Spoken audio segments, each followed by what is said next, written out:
The McCartys moved their century-old dairy in Pennsylvania to western Kansas 12 years ago. They've now expanded to 3 locations.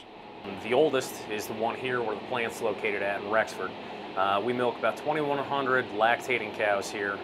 We also raise 3,500 head of young stock from hutch calves on to Springer heifers. And we also have a processing facility where we process about 500,000 pounds of raw milk a day. That would be right in the neighborhood of about 59,000 gallons of raw milk a day. So between 10 or 11 semi-loads of raw milk. Back in 1996, when Dad first started looking out this way, he met with the research and extension guys, John Smith, Mike Brook, John Shirley, but met with all of those guys to help design this facility, to help us find a good location, understand water rights, all the different dynamics that you don't understand or know that you're going to deal with when you move from Pennsylvania to northwest Kansas. We have a double 25 parallel, so we can milk 25 cows on either side. Most cows are milked 3 times a day, a few groups are 2 times a day, but this is where we harvest all the raw milk for the condensing plant.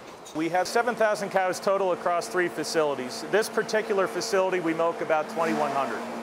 The other facility in Bird City, 2,800, and then in Scott City, we're about 2,300 cows.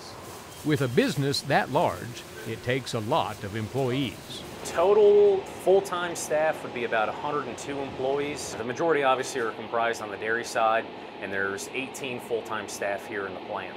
This can mean a big difference to the local economy. I mean, everything from a auto parts store to machinery dealers, feed suppliers. Yeah, it's the economic spend it's a big deal. I mean, went way beyond what I initially thought. The impact on schools, it's made a huge difference in the local school up here in Rexford. That's about 5 miles from where the dairy is here.